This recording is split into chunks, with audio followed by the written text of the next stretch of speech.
There are many reasons that explain why we are not feeling entirely reassured about the process, and we really do not appreciate the closure of the government to the proposed amendments. I will stop there. I see that my time has run out for this first part. The honourable member for Trois-Rivières will have 10 minutes remaining after question period when we resume debate. The honourable member for Manicouagan. Mr. Speaker, today it is with great pride and emotion that I have the pleasure of welcoming to Ottawa a great man from the Côte-Nord, Mr. Denis Grenier, president and founder of Cancer Fermont, and whom I would like to pay tribute to. For more than a decade, this man has been a great leader. He has been a visionary man, a creative man, whose energy and tenacity, like his generosity, have become legendary. And he works night and day without expecting anything in return except the well-being of his community. You know, in this isolated northern community, the community of Fermont, Mr. Grenier collects funds in order to make life easier for those in Fermont who are dealing with disease. These donations are used to meet the immediate needs of these people, to make treatments accessible, bring families together, and make dreams come true. I hope that Cancer Fermont is known well beyond Fermont, and that it will inspire other men and women to follow his example. On behalf of all the people from Manicouagan, Mr. Grenier, I thank you from the bottom of my heart. Member for Don Valley East. Mr. Speaker, I rise today to congratulate McDonald's Canada on its 25th celebration of McHappy Day. Headquartered in my riding of Don Valley East, McDonald's Canada has been committed to giving back to the community in which they operate. Each year, more than 1,400 McDonald's restaurants across the country celebrate McHappy Day. Since its inception, the event has raised over $66 million for Ronald McDonald House Charities and other local children's charities across Canada. The 15 Ronald McDonald Houses provide out-of-town families with a home to stay in while their child is being treated at a nearby hospital. Thank you to all who participated in the McHappy Day. Your support will help families and will further heighten public awareness of the critical role of family-centered care. Thank you, Mr. Speaker. Well, member for Calgary Heritage. Mr. Speaker, you need not travel to Madagascar to watch lemurs leap, nor go to the Antarctica to see penguins play. These creatures and many more thrive at the Calgary Zoo, where lasting contributions to species conservation are made every day. The zoo is renowned for its work in protecting endangered species. Its biologists specialize in the science of species reintroduction and have restored black-footed ferrets to Canada, reintroduced nationally extinct swift foxes, bolstered the greater sage-grouse population, and won awards for protecting endangered whooping cranes. And just this week, the Calgary Zoo has become the place to watch pandas play. The pandas Arshan and Dao Mao and their cuddly cubs have taken up residence in a special habitat designed to meet their every need. Mr. Speaker, Canada is fortunate to have the experts at the Calgary Zoo contributing to species recovery teams and working toward wildlife conservation at home and around the world. The honourable member for Hull-Elmer. Thank you, Mr. Speaker. Mr. Speaker, May 17th will be International Neurofibromatosis Awareness Day. This hereditary disease is the most common and least well-known neurological disorder.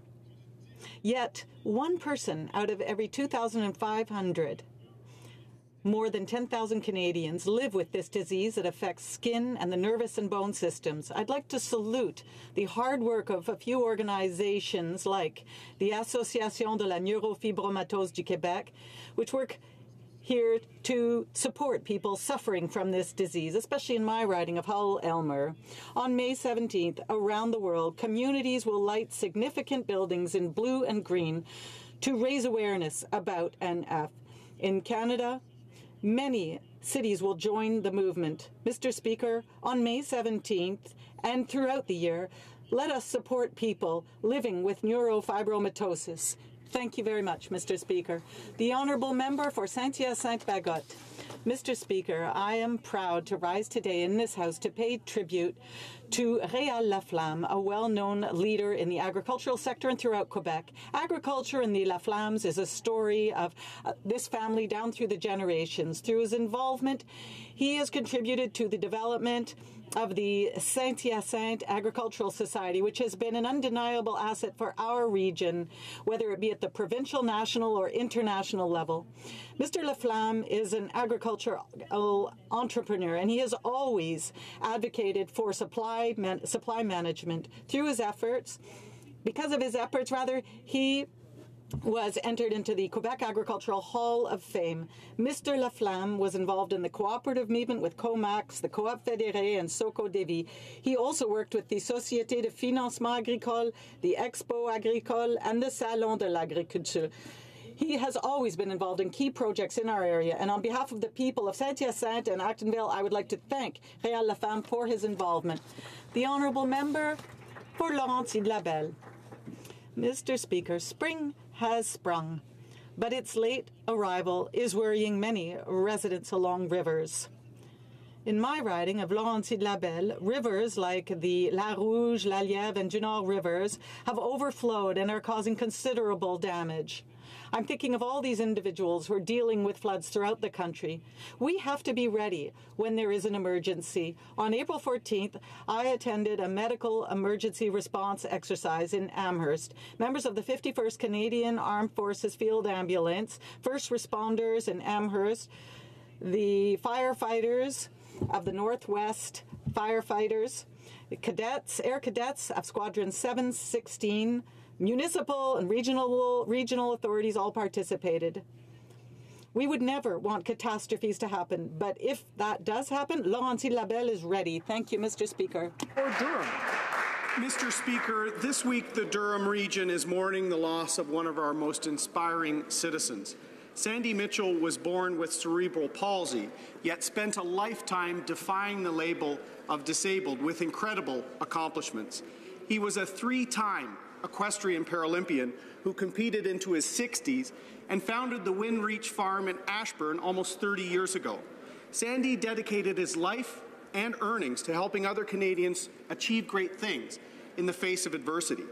Sandy and the amazing team at Windreach have helped thousands of families heal, learn, and grow their confidence. Windreach is a welcome place to all. They help people with autism and a range of physical and intellectual disabilities.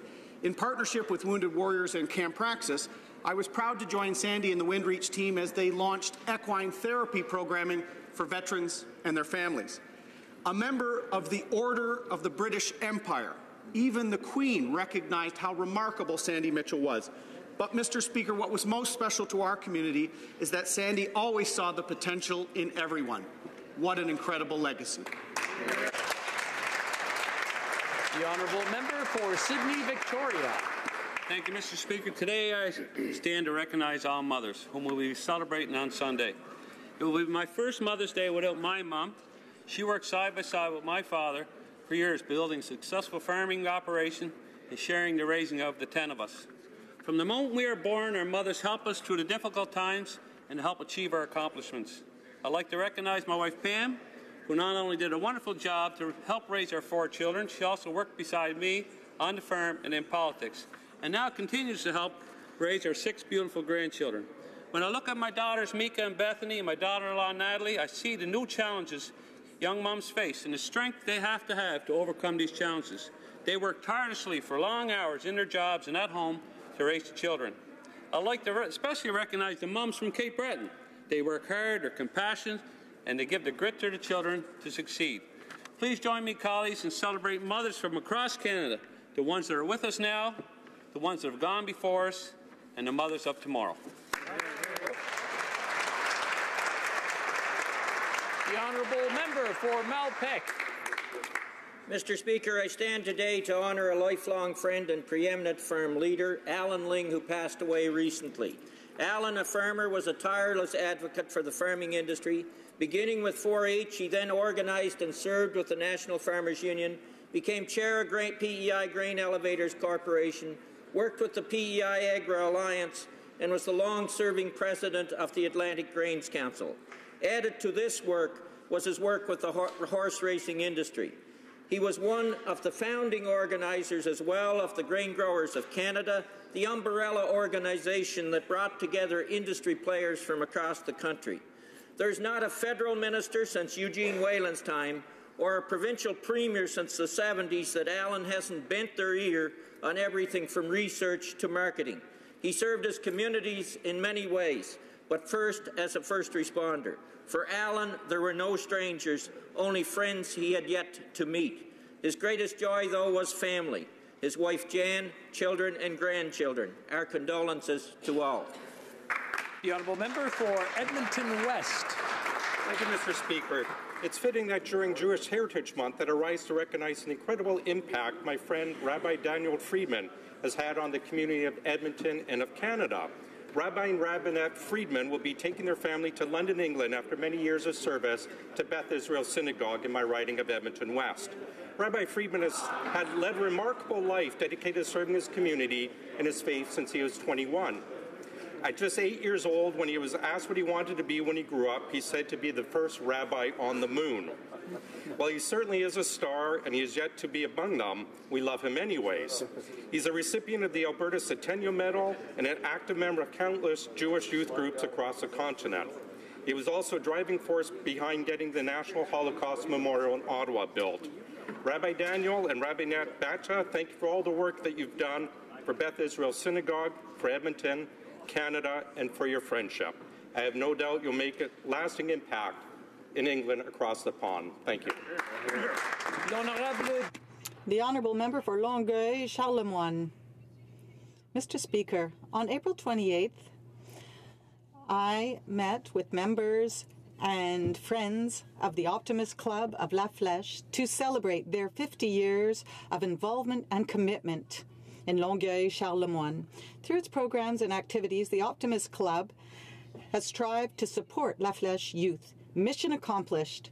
Thanks to the generosity and availability of its volunteer members, the club has made generations of young people feel valued. I was very proud to give recognition certificates to 4 founding members who are still involved after all these years. Mr. Yvon Nadeau, Mr. Jean-Guy Plante, Mr. Albert Robillard, and Jacques Roy, congratulations and thank you on behalf of all the young people in La Flèche. May the 50 next years be full of hope and optimism. Thank you. Member for Eglinton Lawrence. Merci, Monsieur le Président. Thank you, Mr. Speaker. Is an ongoing reminder that there are many in our communities, young and old, who suffer in silence every day. Cette année, This year, my youth council chose mental health as their priority. We are determined to encourage members of our communities to speak frankly, share their experiences, and listen to others so that they know they are not alone. Government has invested over $450,000 in mental health-related programs right in my riding of Eglinton Lawrence, such as the Roots run by the CMHA, which serves at-risk individuals and youth through expressions of art, culture, and other programs. Our government and our community are committed to continuing to raise our voices. Together we can fight stigma and help everyone live better and healthier lives. Let's keep talking. Bravo. The honourable member for Carleton.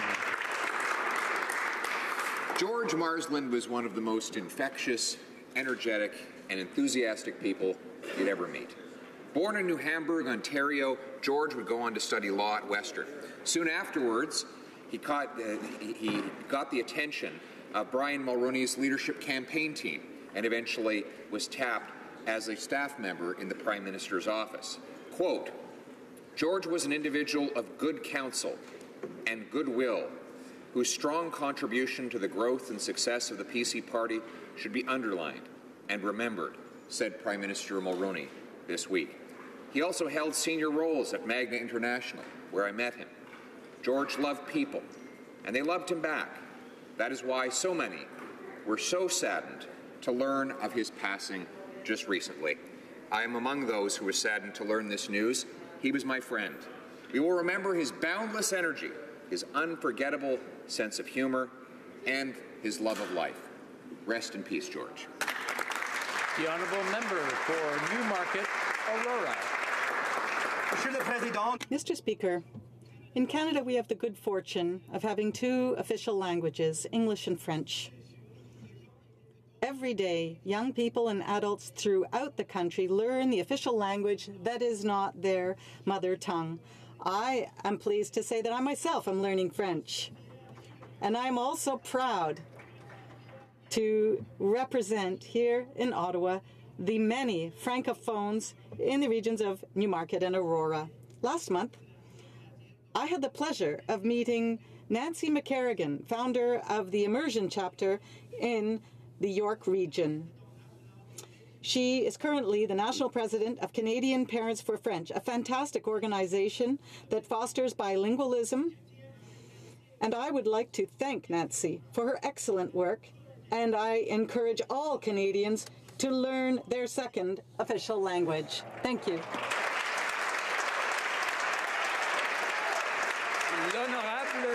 The Honourable Member for Abitibi J. James Nunavut AU. Mr. Speaker, with Mother's Day fast approaching, allow me to take this opportunity to pay tribute to mine and especially thank her. There are many words that come in mind whenever I think about her, and that's every day, Mr. Speaker.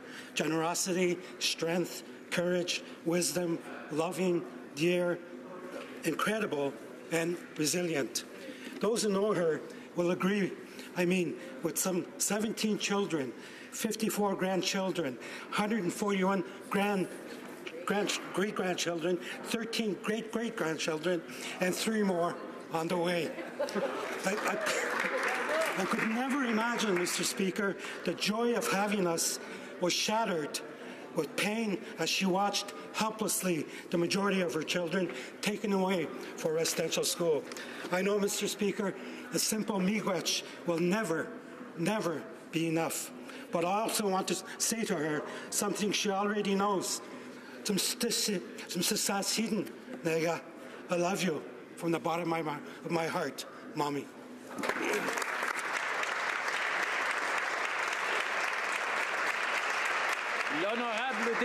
The Honourable Member for Louis Saint Laurent. Mr. Speaker, Bill C-75 amends the Criminal Code extensively. We support the measures on domestic violence. Why? Because they provide better protection for victims and deals more severely with the criminals. That just makes sense. But that's the only good I would have to say, because now the Liberal government wants to reduce sentences for those committing the following heinous crimes. For example, participating in activities of a terrorist group, municipal corruption, aiding a war prisoner escape, trafficking, forced marriage, and genocide.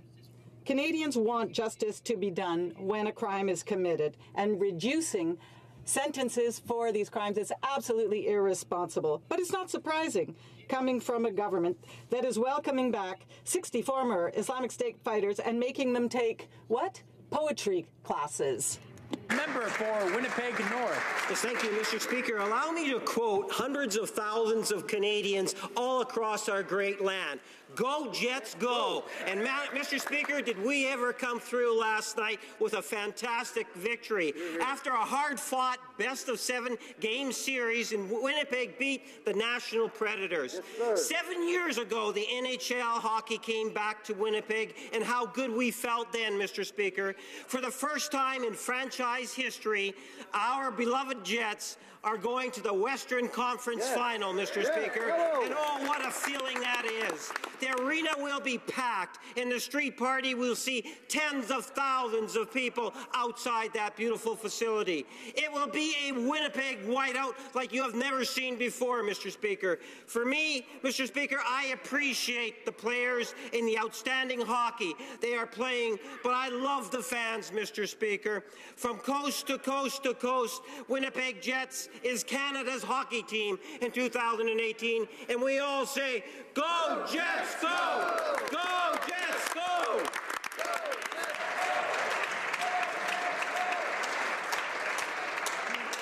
Oral questions. Question orale. The Honourable Member for Cariboo Prince George. Mr. Speaker, you just can't make this ship up. While Canadian boats are tied up at dock, The Five Nations application unbelievably included using a foreign vessel they hadn't even secured. Yesterday, the Massachusetts-based owner of the vessel confirmed that he declined their offer before the application was even submitted. With everything we know about this issue, the family connections, the Liberal Party members benefiting, the falsified Five Nations proposal, will the minister restart the process and recuse himself? The Honourable Parliamentary Secretary to the Minister of Fisheries and Oceans. Mr. Speaker, the fact that there is a new participant in the surf clam fishery should be no surprise to the Conservatives across the way. The fact is that they started a process 3 years ago to accomplish the exact same thing. The big difference being, unlike the previous government, we had a robust process that included Indigenous people. And we are proud that we picked the best proposal. And we decided that we picked the proposal that would benefit the greatest number of Atlantic Canadians, including Indigenous partners from 4 Atlantic provinces and Quebec, Mr. Speaker. The Honourable Member for Caribou Prince George. Holy shit, Mr. Speaker. The decision to award the lucrative surf clam quota to Five Nations is just another example of these Liberals rewarding their friends and family. Which Liberal MP from the Rock will call my friend Edgar and explain why his son is losing his job? Which Liberal MP from the Rock will call Grand Bank and explain why they won't fight for Newfoundland jobs? The Honourable Parliamentary Secretary. Mr. Speaker, I am proud of the good work that our hardworking members from Newfoundland and Labrador do every single day, in particular the member from Bonavista, Beer and Trinity, who has been in constant contact with the Minister. But also I've been pleased to meet with the entire Newfoundland and Labrador caucus, individually and as a group, on many occasions to work on many innovative solutions to challenges in the province. There is no doubt that the people of Newfoundland and Labrador have some of the strongest federal representatives in the country, Mr. Speaker. The Honourable Member for Caribou Prince George. They also have the highest unemployment rate. Mr. Speaker, the minister was aware of the glaring weaknesses in the Five Nations proposal, yet he ordered DFO to give them the license anyway. Despite the departmental analysis pointing out the flaws, he gave it to Liberal family and friends at the expense of the community of Grand Bank. How can his Liberal colleagues on the Rock face their constituents knowing full well the minister failed to apply the bid criteria fairly and in an open and transparent manner? Parliamentary Secretary. Mr. Speaker, our decision to introduce Indigenous participation is consistent with our government's commitment to developing a renewed relationship with Canada and Indigenous peoples.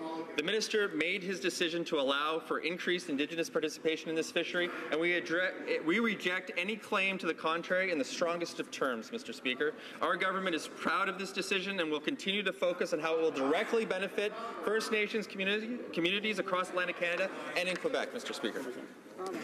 Before we go on to the next question, I just want to remind the honourable members how it works. One person asks a question, the other one gives a reply. And what happens is we try to listen to each other respectfully. I just want to point that out for the rest of the session. L'honorable député de Louis. The honourable member for Louis Saint Laurent. Thank you, Mr. Speaker. A very troubling situation has come to light. The fisheries minister withdrew a 25% quota from a company and gave it to a company that's very closely associated with a Liberal MP, a former Liberal MP, and a member of the current minister's family. On the very face of it, it's a flagrant conflict of interest. Would the minister be willing at least to redo this so that Canadians get their money's worth? The Honourable Parliamentary Secretary. Mr. Speaker, like the previous government, our government has decided that it's important to bring new players into the lobster fishery. But unlike the Conservatives, we have not forgotten to include Indigenous communities. We are proud of our decision, which will benefit the largest possible number of Canadians in the Atlantic. The Honourable Member for Louis Saint Laurent. Mr. Speaker, this contract is not going to a First Nation. Such a multi-million-dollar contract going to a company that didn't even have a boat, and we're talking about fisheries. So on the very face of it, it doesn't make sense. On the very face of it, the whole operation has to be redone so it's done properly, because otherwise it brings up bad memories of the Liberal ad scam. And why, again, is the Liberal government being so nepotistic? The Honourable Parliamentary Secretary. with regards to process. The Conservative government should not be surprised. They went through the exact same process 3 years ago. The only thing was they forgot to include Indigenous communities. We had a robust process. We're proud of that process, and we are proud of the decision that ensured that the value from this public resource is going to benefit the most number of Atlantic Canadians, including Indigenous nations in Atlantic Canada, as well as Quebec. The honourable member for North Island Powell River.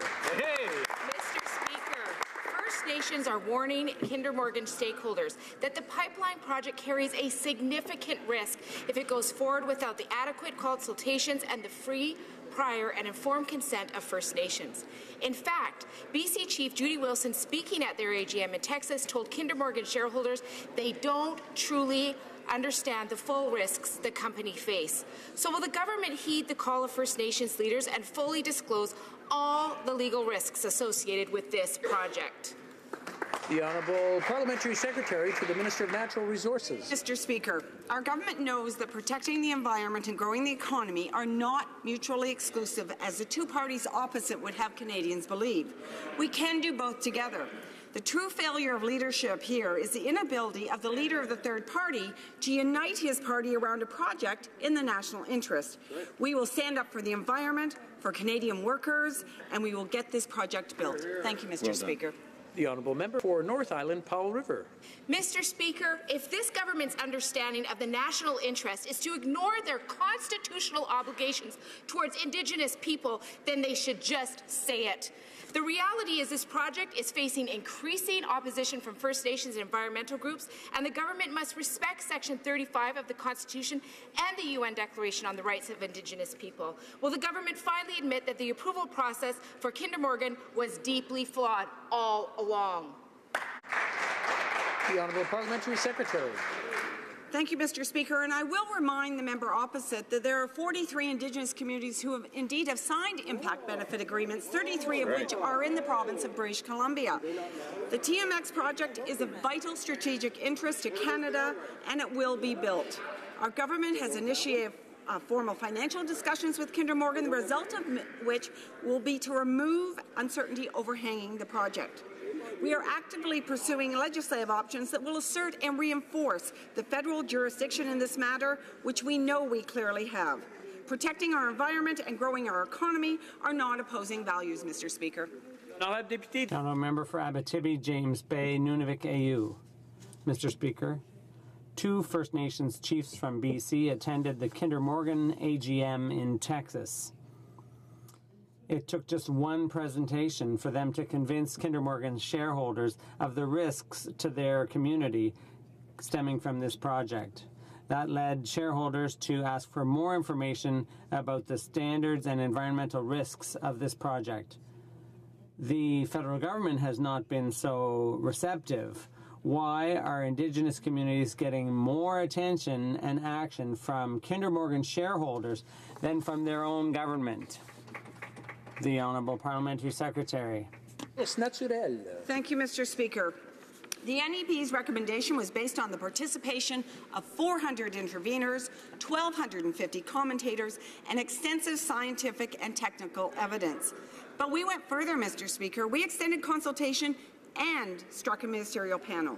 The panel heard from an additional 650 Canadians at 44 public meetings.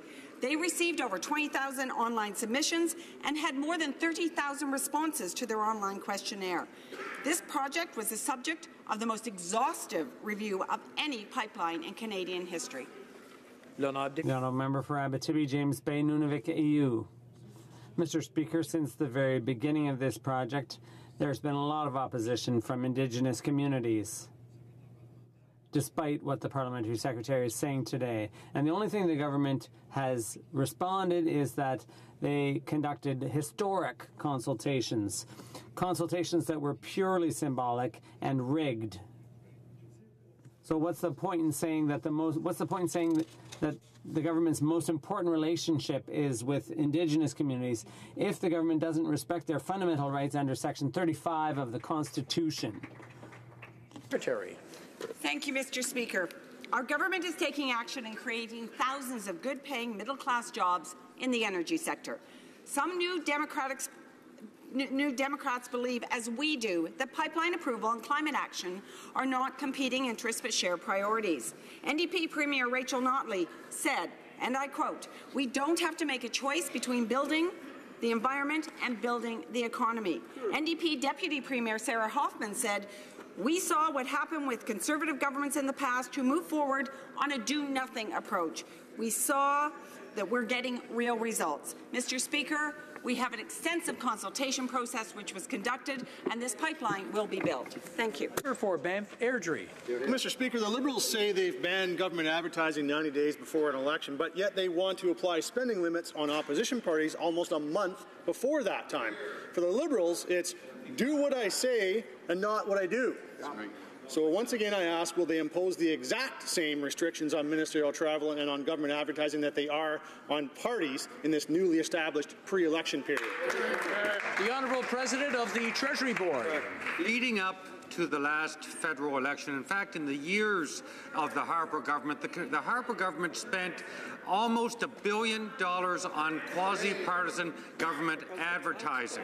Mr. Speaker, we changed the advertising policy for the Government of Canada to eliminate that kind of blatant partisan advertising, and we also imposed on the Government of Canada the same restriction that applies and has applied for a long time during the writ period to the Government of Canada for 90 days before. We've already taken action to address the issue that the Harper government did not. Before going to the next question, I just want to remind individuals, certain individuals have very nice voices that carry very well. I would ask them, when they're not up speaking, maybe they could just calm them down a bit or tone them down a bit so that when they're talking to the person next to them, which I'm sure they're doing, it won't be loud enough to interfere with the person answering the question or asking the question for that matter. The Honourable Member for Banff Airdrie. Well, Mr. Speaker, the Minister can keep repeating his talking points and his attempts at spin. The fact of the matter is the rules that he references would only be in place after July 23rd for his Liberal government. Wow. The limits for opposition parties would apply almost a month before that. This is the Liberals blatantly trying to tip the electoral scales in their favour. So will they commit to amending their bill so that these same rules apply to the Liberal government advertising and to ministerial travel as due to opposition parties? The Honourable President of the Treasury Board. Mr. Speaker, the Honourable Member is conflating two different things. One is a limit on all political parties in terms of their advertising spending, and we are putting in place a pre-writ period that would apply to all political parties. The other is that on government advertising, and we have already eliminated partisan government advertising. We did that about 2 years ago, Mr. Speaker, in response to the egregious abuse of government advertising by the Harper Conservatives. We've already fixed this issue, Mr. Speaker, and we are doing the right thing to be an open and transparent government. The Honourable Member for Beauport-Limoilou. It costed $300,000 for a single-page image. That's ridiculous. Monsieur le Président. Mr. Speaker, each time the Prime Minister runs up against the opposition, he takes legislative steps to prevent the general public and the opposition from holding the government accountable. The Prime Minister, with his new bill, wants to restrict what political parties can do with the money Canadians have freely donated to them. My question is simple. Will he impose the same restrictions on ministerial travel and government advertising during the pre-election period? The Honourable President of the Treasury Board. Once again, Mr. Speaker, we determined to increase public confidence and participation in our democratic processes. This legislation will make elections more accessible, will make the election process more secure and transparent, and it will enhance the privacy protections for Canadians. We're looking forward to working with all members to create a more open and transparent system. Mr. Speaker, the Liberal election changes are purposely vague and leave Canadians wondering what their true motive is. In it, Liberals are telling young Canadians between 14 and 17, you don't have to tell your parents that you've given all your personal information away to a government agency. In fact, parental consent is explicitly stated as not required in the legislation. Parents have the right to know that their kids have signed up for, the purpose of it, and how that information is being shared. scared. Why are the Liberals purposely keeping parents in the dark about their children giving their personal information away? The Honourable President of the Treasury Board. In response to questions about the future electors registry, that in fact that information of people, young people who actually become part of that registry, that would not be shared with political parties. I was clear on that earlier this week. But Mr. Speaker, I'm surprised that the Conservatives would be opposed to the future electors registry, because at committee they actually voted to support it. The Honourable Member for Markham Unionville. Mr. Speaker, the Mayor of Toronto has asked for federal support with a major increase of refugees coming to Toronto. The number of refugee claimants in Toronto shelter system has increased to almost 40% of the total system and continue to rise. There is a strain of food banks and the city's programs are reaching their limits. Does the Prime Minister think it is fair that Toronto has to pay for his failure? Thank you. The Honourable Parliamentary Secretary to the Minister of Immigration.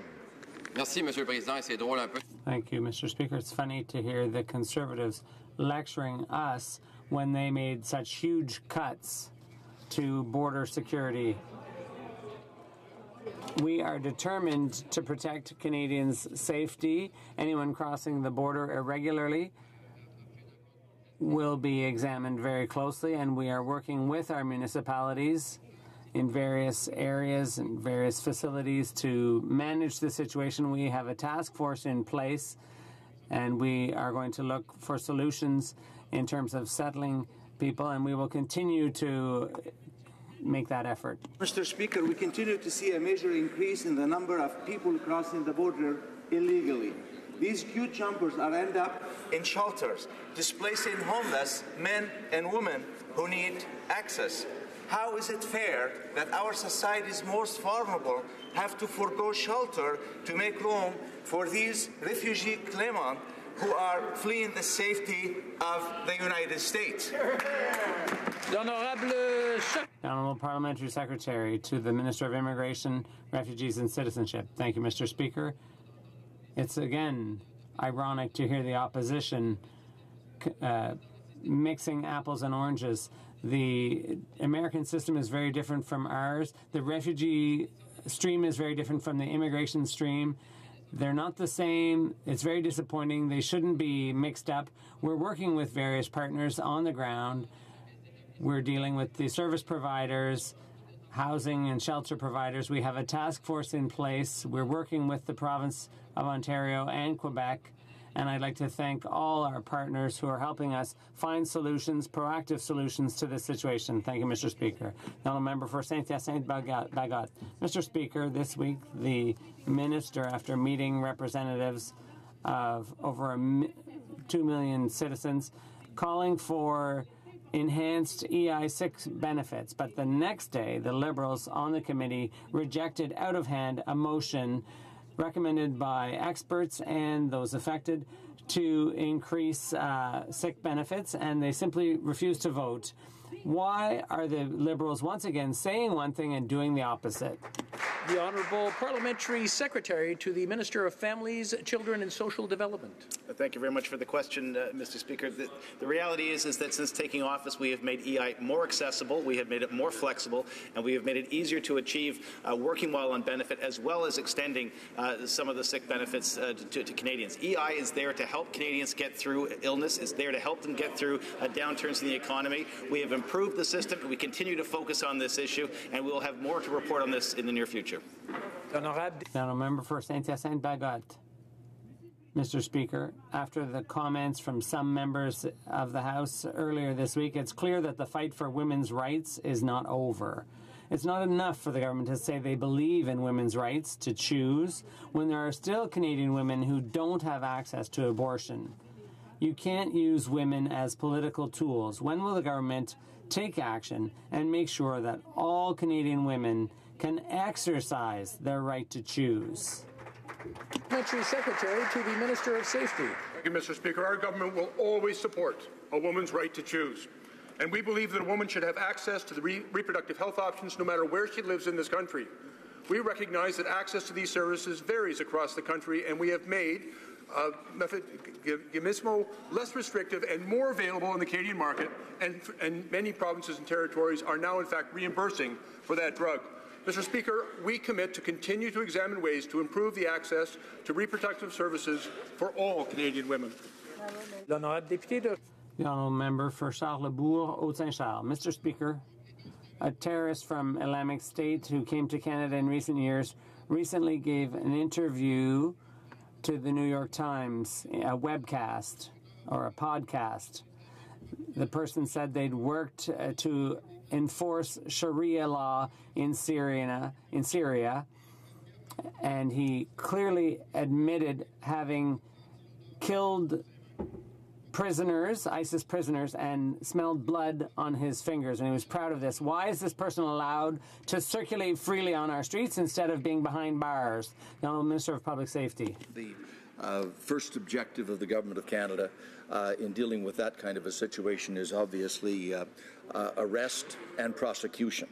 The security and police agencies of this country do an extraordinary job in identifying individuals that pose a risk to the public and taking the appropriate action to make sure that Canadians are safe. The honourable gentleman knows that I cannot comment on individual cases here in the House of Commons, but Canadians need to be assured that their police and security agencies are doing everything, I repeat, everything necessary to keep them safe. Honourable member for Charlesbourg, Haute-Saint-Charles. Mr. Speaker, I'd like to remind everyone that the Prime Minister gave this terrorist special treatment, and this person was able to do a podcast, and let's not forget about the $1 million check. This person is allowed to circulate freely on the streets of Toronto, even though he admits being a terrorist and being a sadistic ISIS enforcer and treating people like animals, allowing people from this group back into the country. What's the Prime Minister going to do about it? The Honourable Minister of Public Safety. No special treatment.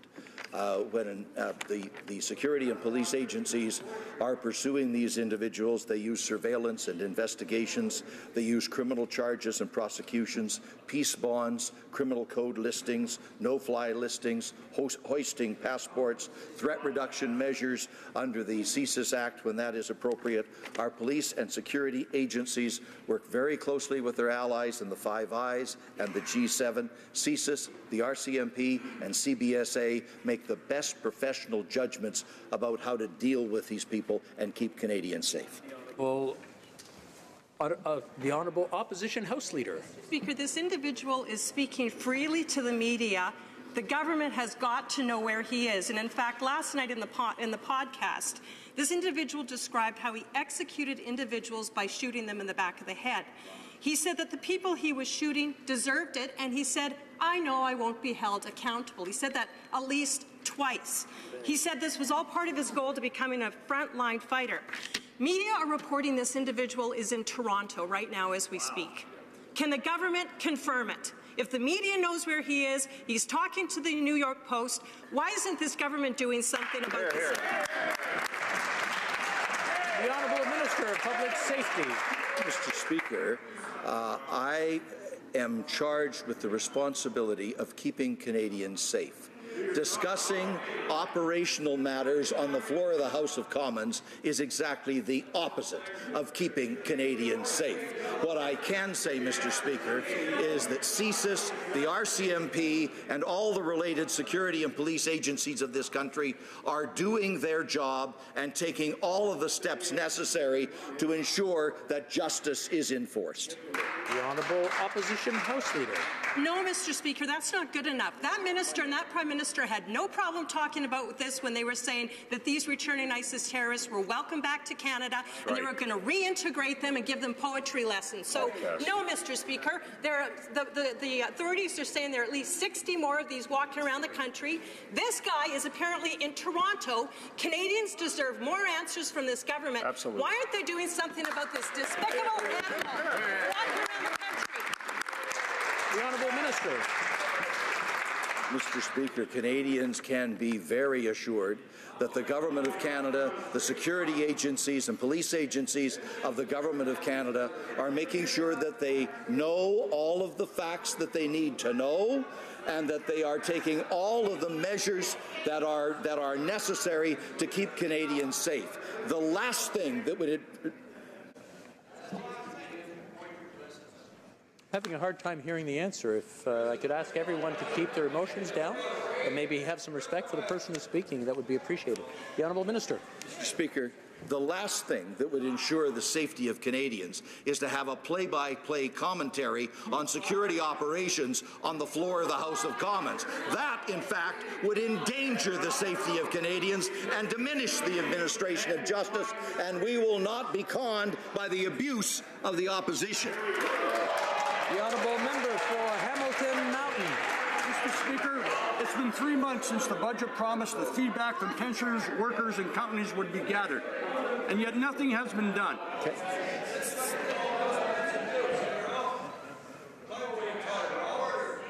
The Honourable Member... Okay, I just... Order. Order. Respect. Order. The Honourable Member for Barrie Innisfil and the Honourable Opposition House Leader, I'm trying to get your attention, please. Thank you. Order. Order.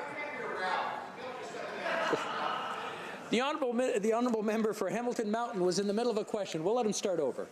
Thank you, Mr. Speaker. It's been 3 months since the budget promised that feedback from pensioners, workers and companies would be gathered, and yet nothing has been done.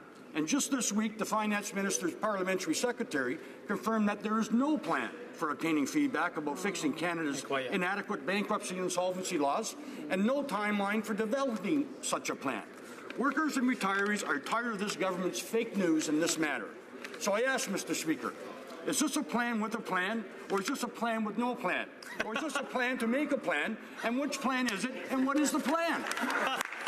Parliamentary Secretary to the Minister of Innovation. Mr. Speaker, I thank the Honourable Member for his question as well as for his concern for pensioners, which we share as a government, Mr. Speaker. We understand the difficulties that employees go through and pensioners go through when there's a restructuring of a company. And we heard that message, Mr. Speaker. That's why in Budget 2018 we promised to take a whole-of-government approach to look at how we might better secure the pensions of Canadians. Mr. Speaker, we have a great track record in that regard already with changes that we have made to the OAS and the CPP, and we're going to continue to move forward, Mr. Speaker, with that promise for the benefit of Canadian pensioners.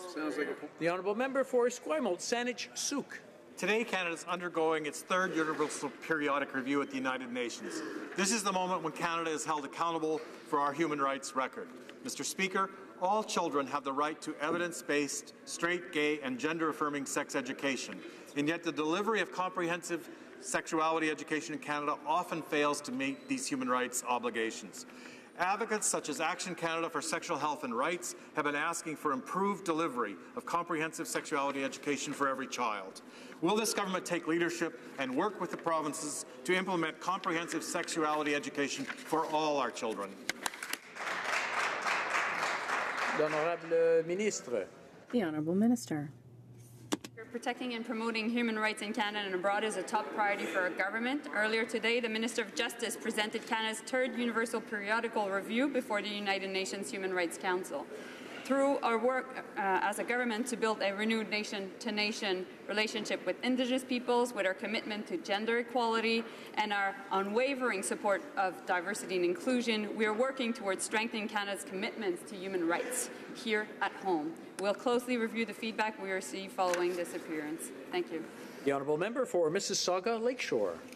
Mr. Speaker, I rise to celebrate the 60th anniversary of the North American Aerospace Defense Command, better known as NORAD, on May 12th. Je me lève avec grande fierté pour reconnaître... It is with great pride that I rise to recognize the work of Canadian and American armed forces who have built and served in this cornerstone of our defense relationship in North America. Our continent. Le ministre de la Défense nationale peut-il... Can the Minister of National Defense inform this House on how our government is supporting this now 60-year-old collaborative effort? Thank you. Minister of Defense. Mr. Speaker, I'd like to thank my colleague from Mississauga Lakeshore for his question and his important work on the National Defense Committee. Mr. Speaker, Canada and the U.S. stand shoulder to shoulder in defense of peace and security, and NORAD is the cornerstone of our defense relationship in North America. And that is why NORAD's importance is highlighted in Canada's new defense policy. I invite all members of this House to recognize the 60th anniversary of NORAD and the contributions made by Canadian and U.S. Armed Forces members who defend our shared continent. Thank you, Mr. Speaker. The honourable member for Carleton. Donald Trump wants to take Canadian money and Canadian jobs, and this government is helping him. Since they took office, Canadian investment in the U.S. is up 2/3, and American investment in Canada is down by half. And now, the head of the C.D. Howe think tank, which used to be headed by this finance minister, said, and I quote, "For every dollar of new investment enjoyed by the average U.S. worker in 2017, a Canadian worker enjoyed a mere 59 cents. Now, Magna International says that high taxes and regulations are going to make it even harder to keep jobs here in Canada. Why won't this government get taxes down, stand up for Canadian workers, instead of trying so hard to make America great again?" The Honourable Parliamentary Secretary to the Minister of Finance. Thank you, Mr. Speaker. And I want to reassure the member that Canada is the best place to do business. It's highly competitive. We'll make sure that it remains competitive. And if you look, that last week's IT Kearney study, Mr. Speaker, ranked Canada #2 in foreign direct investment confidence. It's the highest in our history. In the last year that we have data on, we have the highest stock of foreign direct investment as a share of our GDP, Mr. Speaker. Our taxes are amongst the lowest in the OECD, Mr. Speaker, and we'll make sure that on the long term we make the investments that the Conservatives failed to make in skilled labour, in infrastructure, in innovation, in science. They left us not only with $150 billion more debt, but with a huge deficit in vision for... The honourable member for Carleton. Good job, Joe. Well, actually, foreign investment in Canada has nosedived since this government took office. In 2017, it was much lower than it was way back in 2014, and that's even before you adjust for inflation. Higher taxes, more regulation, and stifling government interference are driving down Canadian investment, and we know that when the money leaves, the jobs are soon to follow. Why doesn't this government finally defend Canadian interests and Canadian jobs, stand up to Donald Trump, and put our economy first? Well, Parliamentary Secretary to the Minister of Finance. Thank you, Mr. Speaker. After they've offered for a decade, Mr. Speaker, the lowest growth in GDP since Mackenzie King, after they offered Canadians for a decade the lowest job creation since 1946, after they offered to Canadians, Mr. Speaker, the worst growth in exports since the Second World War, Mr. Speaker, it's hard to take them credibly on any topic, Mr. Speaker, when it comes to the economy. But our results speak for themselves. In the last 2 years, the Canadian economy has created over 600,000 jobs, Mr. Speaker, most of them full-time. We've got the fastest growth in the G7, Mr. Speaker, and we'll continue to work for Canada's prosperity on the long term and so that Canada remains competitive. Thank you. The honourable member for Central Okanagan, Similkameen Nicola. Yesterday, the Vancouver Board of Trade released a damning report saying, and I quote, "If affordability and investment competitiveness are not addressed, Greater Vancouver runs the risk of becoming an international bedroom community," end quote. Mr. Speaker, the Liberals' mortgage changes have made it harder for first-time home buyers to buy a house, and that's before they hike up payroll and carbon taxes. This is making life less affordable for those who can't even afford their rent, Mr. Speaker. Shameful. Why is this government dead set on making first-time home buyers simply out of reach to get into the market, Mr. Speaker? Why? The Honourable Parliamentary Secretary to the Minister of Families, Children and Social Development. When it comes to housing, the member opposite might want to take a look at the headlines in British Columbia this morning, because yesterday the minister announced $90 million, 2,000 new and affordable housing units, and Victoria is on the verge of ending chronic homelessness as a direct result of the National Housing Strategy being spent into cities, creating the affordability that the previous government turned a blind eye to. The previous government invested less money in housing than any other federal government in the history of this country, and they were taking money out of the affordable housing system. We have invested We have spoken to those issues. We've got a 10-year plan, $40 billion. Help is on the way because your government was defeated.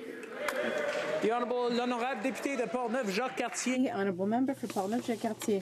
Thank you, Mr. Speaker. This Liberal government made an irresponsible decision about the fire safety in maximum security penitentiaries like that of Donnacona. This government must make the safety of Canadian working men and women who work to protect our society a priority. With this new measure, correctional officers are putting their lives in danger. Is the Prime Minister aware that we're playing with the lives of our valuable public employees by lengthening response times? Why cut into internal fire services?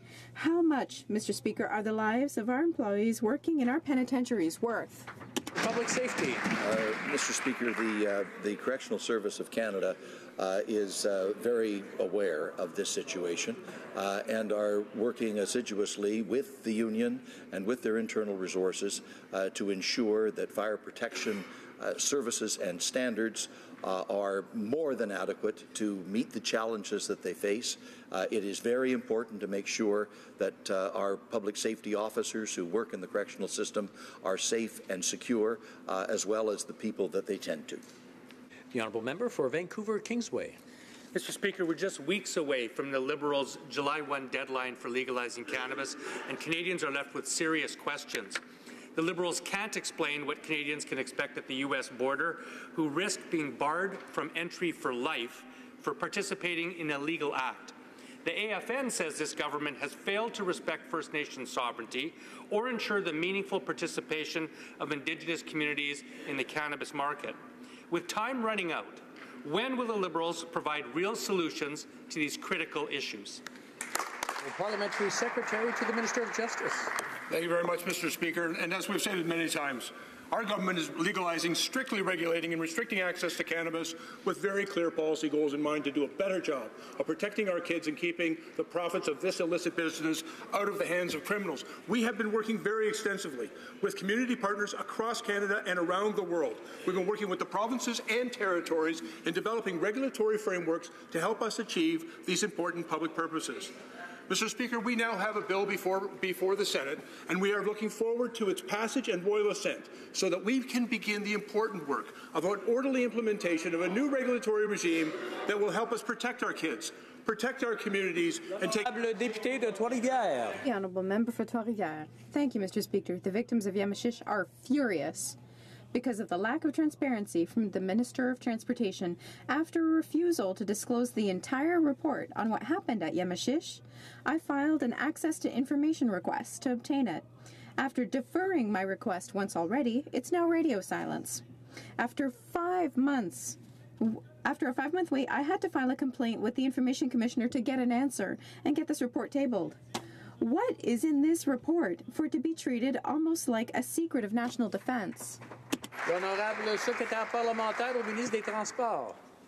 Thank you, Mr. Speaker. I just want to assure the member that we are in the process of creating a secure and safe transportation system. We have invested in the Canadian Navigable Waters Act. We are aware of certain situations, and we are working hard to make sure that they are addressed in a timely manner. Thank you, Mr. Speaker. The Honourable Member for Haliburton, Kawartha Lakes, Brock. Mr. Speaker, the Minister of Natural Resources claims that the Liberals will come to a financial agreement to get the Trans Mountain expansion built, even though his certitude is based on an option being discussed just 10 sitting days before the deadline. Speaker, most Canadians oppose spending money to camouflage the Prime Minister's incompetence on the energy file, which is costing Canadians $2 million an hour in lost revenue. When will the Prime Minister stop abusing and misleading taxpayers and finally clear the way to get the Trans Mountain Pipeline built? The Honourable Parliamentary Secretary to the Minister of Natural Resources. Thank you, Mr. Speaker. The Conservatives had 10 years to build a pipeline to ship Canada's resources to new global markets. They built zero. The Conservatives had 10 years to consult Indigenous and local communities. They ignored them. The Conservatives had 10 years to rally the country around the need for a new pipeline capacity to end the discount on landlocked Canadian crude. They didn't. The Conservatives had 10 years to address environmental concerns. They failed. We'll take no lessons from that party on how to champion resource projects. Thank you, Mr. Speaker. The Honourable Member for Calgary-Midnapore. Mr. Speaker, the Prime Minister promised to introduce legislation to confirm federal authority over Trans Mountain, but his Natural Resources Minister isn't sure that this legislation will ever actually be introduced. Meanwhile, the Fraser Institute has confirmed that the lack of pipelines will cost us about $16 billion this year alone. Is the Prime Minister making more promises he has no intention of keeping, or will he actually back up his words with legislation? The Honourable Parliamentary Secretary. Thank you, Mr. Speaker. The TMX project is of vital strategic interest to Canada, and it will be built.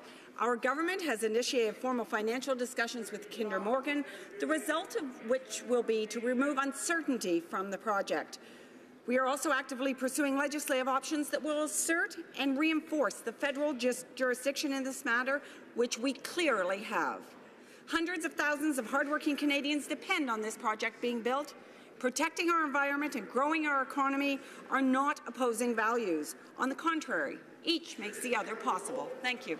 Honourable Member for Calgary Heritage. Mr. Speaker, media reports say the Prime Minister will not guarantee legislation he promised to reassert federal authority over the Trans Mountain Pipeline and get this project built. Legislation is now only being called an option. With few sitting days left before Kinder Morgan's deadline, it's now clear the Prime Minister only intended his promise to mislead Canadians that he was taking action to get himself out of a jam. To the Prime Minister, is this another Liberal broken promise? And if not, then where's the legislation? The Honourable Parliamentary Secretary. Thank you, Mr. Speaker. The Trans Mountain expansion is in our national interest, which is why we approved the project, and we do stand by our decision. It is not a matter of whether the pipeline will be built, but how it will be built. At a time of great global trade uncertainty, the importance of Canada's role in the global energy market is bigger than individuals, projects, and provinces. We have the responsibility to ensure the stability and growth of the Canadian economy to get our resources to market. British Columbia shares this responsibility, Mr. Speaker. We are determined to find a solution, and we will act in Canada's best interest. The Honourable Member for Nepean. Thank you, Mr. Speaker. This week is Mental Health Week. According to the Mental Health Commission of Canada, more than 500,000 adults in Canada take time away from work each week because of mental health distress or illness. That costs employers more than $6 billion in productivity loss and has a significant impact on the well-being and health of employees. Mr. Speaker, it is clear that ensuring Canadians work in healthy and safe workplaces and making mental health a priority is a win-win for employees and employers. The Honourable Parliamentary Secretary to the Minister of Employment. Thank you very much. And Mr. Speaker, I'd like to thank my colleague from Nepean for his question and for reminding us that this week is Mental Health Week. Our government is focused on ensuring that federally regulated workers have healthy and safe workplaces. We introduced Bill C-65, a historic piece of legislation to put an end to harassment and sexual violence in the federal sector and here on Parliament Hill. We've also introduced the right to request flexible work arrangements and new leave provisions for workers so they can better balance work with family responsibilities. This week and every day we will support those struggling with mental health issues. The Honourable Member for Saskatoon-Grasswood. Mr. Speaker, on May 31st, 2015, Dwayne Demkew was murdered. His grieving family live in my riding of Saskatoon-Grasswood. They tell me the pain of their tragic loss is compounded by delayed justice. Their son's accused murderer isn't scheduled to stand trial, get this, Mr. Speaker, until 2019. The Justice Minister's failure to fill judicial vacancies could cost the Demkew family the justice they deserve. Why is the minister making the Demkew family wait years for justice? The Honourable Parliamentary Secretary. Mr. Speaker, our government takes great pride in the renewed judicial appointments process which we implemented after being elected, and let's be clear on the facts. Since taking office, we have appointed 175 judges across the country. In fact, 2017 was a record year, Mr. Speaker. 100 judges appointed, more than in any government in the last 2 decades. As a result of this progress, we have a judiciary that includes more women, more diversity, and more judges, all of whom are contributing to a criminal justice system that will keep Canadians safe. The honourable member for Newmarket Aurora. Mr. Speaker, digital government can enable and empower people while improving service delivery to citizens. In Newmarket Aurora, people are looking for services from government that are safe, secure, and easy to use. Could the President of the Treasury Board please update this House on the government's work to harness world-leading digital technology to benefit all Canadians? The President of the Treasury Board. Mr. Speaker, I'd like to thank my special friend from Newmarket Aurora for his excellent question. Our government understands that digital services should be based on user needs, not government processes. Earlier this year, my parliamentary secretary, the member for Vancouver Quadra, represented Canada as we signed the Digital 7 Charter, joining leading digital nations from around the world in a mission to harness digital technology for the benefit of citizens. Working with our D7 partners, we're advancing the best digital principles and practices to put Canadians at the heart of digital service delivery. The honourable member for Durham. The honourable member for Durham. Mr. Speaker, the Liberals have been talking this week about fair elections while their own MP, the MP for Kelowna Lake Country, was found to be involved in a scheme involving illegal election contributions to his campaign in a conspiracy between the Green Party and the Liberal Party. Now, Mr. Speaker, we know that the Prime Minister removed a committee chair when he voted in this House in a way in accordance with his conscience. So after these election findings, will the Prime Minister ask the MP for Kelowna Lake Country to step down as chair of the National Defence Committee? Hear, hear. The Honourable President of the Treasury Board. There's only one party in the House of Commons that has paid a $250,000 fine for breaking election rules, and that is the Conservative Party, Mr. Speaker. The Conservative Party and the Harper Conservatives had the parliamentary secretary to the Prime Minister taken to jail in ankle chains, Mr. Speaker, for breaking election laws. Mr. Speaker, we are cleaning up this mess. We are strengthening Canada's election laws, and we are going to ensure that we respect the integrity of our electoral system. The honourable member for Repentigny. This government is completely addicted to conflicts between Quebec and Ottawa, and we saw it again yesterday in the cannabis file. The National Assembly unanimously demanded the respect of Quebec's autonomy in matters of regulation, and this government doesn't care. Today, the Ministers of Health and Justice are making it worse by lecturing Quebec's government in the paper. Frankly, Mr. Speaker, rather than fueling conflict, can the government show a bit of respect and recognize that Quebec has the legitimacy it needs to regulate within its own borders? Minister of Justice. Thank you very much, Mr. Speaker. Mr. Speaker, protecting the health and safety of Canadians is a top priority for our government. Our proposed approach provides provinces, territories, and municipalities with the flexibility to impose reasonable restrictions on personal cultivation should they wish to do so. But as our minister has clearly said, there are limits to the extent to which provinces and territories can adapt rules to their circumstances. Our government, Mr. Speaker, remains committed to ongoing discussion with provinces to ensure a smooth implementation of federal, provincial, and territorial cannabis legislation and regulatory frameworks. The honourable member for Joliette. That's why it's called question period and not answer period. The federal government is already transferring the financial burden for legal cannabis, is already collecting the lion's share of taxes, and is already setting its own deadline. Isn't that enough? Apparently not. Because when the National Assembly demands a minimum of respect, this government responds by sending 2 ministers to thumb their noses in the newspaper. Mr. Speaker, it's upsetting to see my colleagues from Quebec put up with all this condescension. Are they going to put their own Cheech and Chong on the Council of Ministers back in their place? Honourable Parliamentary Secretary to the Minister of Justice. Mr. Speaker, let me be very clear that our government has been engaged in very extensive consultation with law enforcement, health safety experts through our task force, but we have also been at the table with provinces and territories in a very respectful dialogue in the establishment of the regulatory frameworks that are necessary to protect the health of our citizens, to protect our children, and to displace organized crime. That dialogue continues. It is a respectful dialogue, and we look forward to working with our provincial and territorial partners as we roll out an orderly implementation of these new regulations to protect all Canadians. The Honourable Member from Manicouagan. Mr. Speaker, the Association for Community Written Media in Quebec, which represents 81 regional newspapers, reacted this week to the transformation of La Presse into a non-profit. Community newspapers like Trait d'Union, du Nord in Vermont are worried that Ottawa is going to listen to large financial groups rather than community media, which are working hard with whatever they can to provide local, essential, quality information.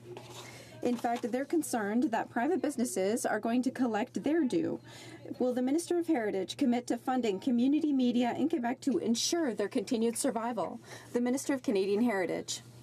Mr. Speaker, my colleague will surely agree with me that our media are facing a great deal of disruption, which have changed business models. We have heard the question when it comes to supporting communities that are not being well served. In Budget 2018, we set aside $50 million to ensure that we can continue to support journalism in those communities. At the request of the industry, we also announced in that same budget that the government's going to study new models to allow donations to media. On top of all those measures, we're investing $14 million into media. And this is the end of question period for today. We have a point of order, the Honourable Member for Charlebourg-Haute-Saint-Charles. Thank you, Mr. Speaker. The Parliamentary Secretary to the Minister of Immigration once again said that the Conservative government had cut $360 million in border services, whereas that is false. I have a document that says the opposite, so I would like to have unanimous consent to table this report. Does the Honourable Member have the consent of the House to table that report? Non, je m'excuse. I'm afraid you do not have unanimous consent.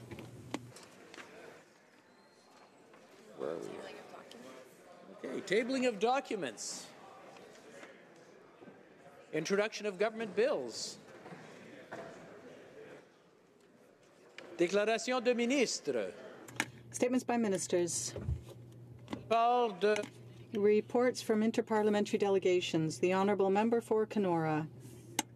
Standing Order 34-1. I have the honour to present to the House in both official